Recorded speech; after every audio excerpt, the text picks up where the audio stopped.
अगर आपकी कैंसर की ट्रीटमेंट के दौरान कीमोथेरेपी चल रही है तो आपको किन बातों का ध्यान देना है? क्या ऐसी चीजें हैं जो आपको भूलकर भी नहीं करनी है?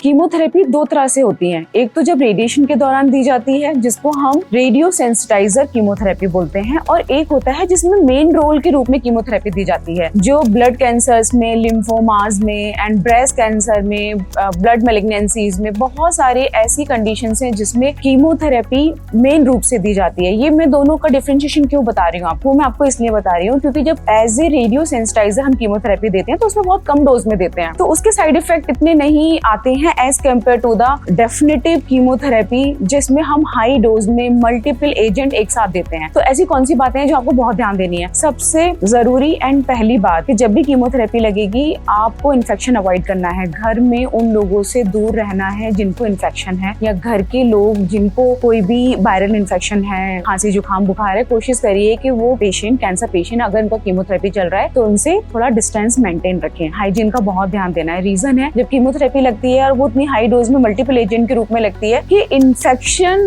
प्रोन हो जाते हैं वो लोग, तो इन्फेक्शन को अवॉइड करना है। सेकंड होता है आपको वो फूड्स अवॉइड करने हैं जो साइटोक्रोम P450 के फंक्शन को इनहिबिट करते हैं। साइटोक्रोम P450 का क्या फंक्शन होता है? वो मेटाबॉलिज्म एंड एब्जॉर्प्शन का काम कराता है। जब कीमोथेरेपी दी जाती है और उसका एब्जॉर्प्शन सही नहीं होगा तो जिस पर्पज से हम कीमोथेरेपी दे रहे हैं वो बहुत अच्छे से अपना रिजल्ट नहीं दिखा पाएगी, तो ऐसे फूड्स आपको अवॉइड करने हैं। ऐसे कौन से होते हैं? जितने भी ये सोर फ्रूट्स होते हैं जैसे कि ग्रेप्स हो गया, ऑरेंज हो गया, ये आपको अवॉइड करने हैं एज ए फ्रूट और as a juice also. Next होता है कि जब भी आप कीमोथेरेपी चल रही है तो आपको ज्यादा देर धूप में नहीं रहना है, यूवी प्रोटेक्शन आपको लेना है। नेक्स्ट होता है अवॉइड स्मोकिंग। स्मोकिंग आपको क्यों अवॉइड करना है? ज्यादातर लोग बहुत से ऐसे होते हैं जब कीमोथेरेपी चल रही होती है कितना भी हम समझा दें लेकिन कंटिन्यू रखते हैं, तो उसका एक रीजन है। जब स्मोकिंग करते हैं तो हाइपोक्सिया जनरेट होता है बॉडी में, तो अगर कैंसर सेल हाइपोक्सिक हो जाएगी तो ना तो वो रेडिएशन के लिए सेंसिटिव होती है, ना ही वो कीमोथेरेपी के लिए होती है। तो ऐसी सिचुएशन में स्मोकिंग अवॉइड करनी है कंप्लीटली। एंड अवॉइड अल्कोहल, चाहे आप स्मॉल अमाउंट में ले रहे हो, मॉडरेट अमाउंट में ले रहे हो। जो लोग बहुत ज्यादा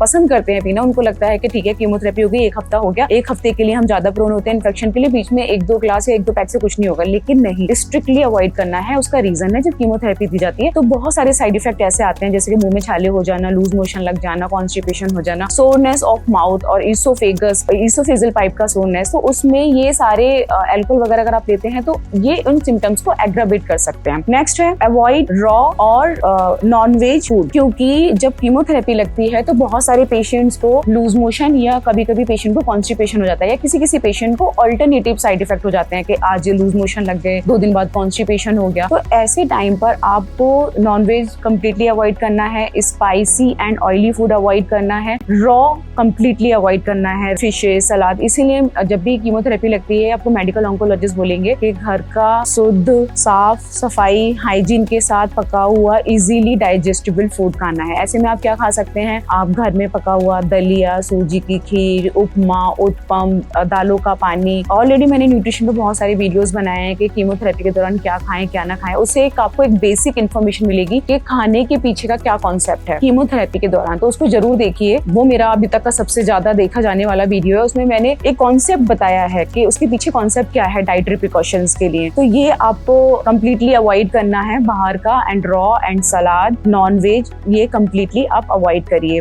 नेक्स्ट होता है अवॉइड ओवर एक्सर्शन। इसका क्या मतलब है? ज्यादातर जब आपकी कीमोथेरेपी चलती है तो ये सिस्टमिक रिजल्ट्स दिखाती है जिसकी वजह से आपको फटीग एंड मैलेज फील होगा और बहुत सारे मूड स्विंग्स वाले सिम्टम्स आते हैं, depression and you feel irritated. तो अगर आप इसमें ऐसी कोई भी फिजिकल एक्टिविटी अवॉइड करते हैं जो आपको ओवर एक्सर्शन कराए तो वो आपको नहीं करनी है। ज्यादा से ज्यादा रेस्ट लीजिए, प्रॉपर 8 to 9 आवर्स की स्लीप लीजिए। ये आपको कीमोथेरेपी से होने वाले साइड इफेक्ट में मैनेज करने में हेल्प करेगी, उन साइड इफेक्ट से कोप अप करने में हेल्प करेगी। नेक्स्ट होता है आपको वो सारे सप्लीमेंट जो आपको डॉक्टर ने एडवाइस नहीं किए हैं या किसी और तरह के ट्रीटमेंट को आप अपने ट्रीटमेंट के साथ मर्ज कर रहे हैं, वो आपको कंप्लीटली अवॉइड करना है, क्योंकि आपको नहीं पता कि वो मेडिसिन आपकी कीमोथेरेपी से क्या इंटरेक्ट करेगी, उसके फंक्शन को बढ़ाएगी या इनहिबिट करेगी या कॉन्ट्राडिक्ट करेगी, या उसके साइड इफेक्ट है उनको प्रेसिपिटेट करेगी। तो कोई भी इस तरह के ट्रीटमेंट जो आपको आपके डॉक्टर ने, जो आपको कीमोथेरेपी दे रहे हैं, उन्होंने नहीं एडवाइस किए हैं तो आपको नहीं लेने हैं। नेक्स्ट है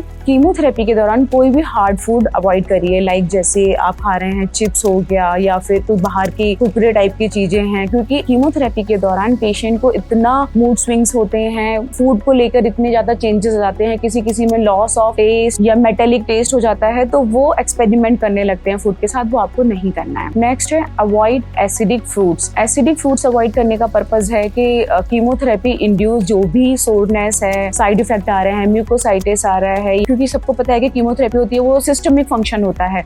जब हम उसको नसों से देते हैं तो बॉडी में जाके ऑलमोस्ट सारे ही ऑर्गन पर अपना इफेक्ट दिखाती है। तो एसिडिक फ्रूट्स उस टाइम पर जो आपके एसिडिटी वाले सिम्टम्स हैं, सोरनेस है, उनको प्रेसिपिटेट कर देगी। तो ये कुछ ऐसे टिप्स हैं जो आपको फॉलो करने हैं अगर आपका कीमोथेरेपी चल रहा है। एंड हमेशा कुछ भी डाउट हो किसी भी ट्रीटमेंट के रिगार्डिंग, साइड इफेक्ट के रिगार्डिंग, वो अपने आप अपने ट्रीटिंग डॉक्टर से कंसल्ट करिए एंड ये tips during chemotherapy strictly follow करिए।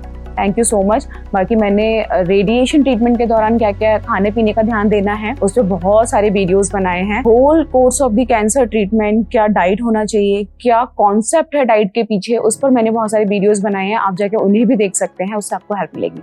Thank you so much. अगर आपका फिर भी कोई डाउट है, आप अपना क्वेश्चन कमेंट बॉक्स में डालिए, मैं टाइम निकाल के उनके रिप्लाई दूंगी। Please like, comment and share and don't forget to share with others. Thank you so much.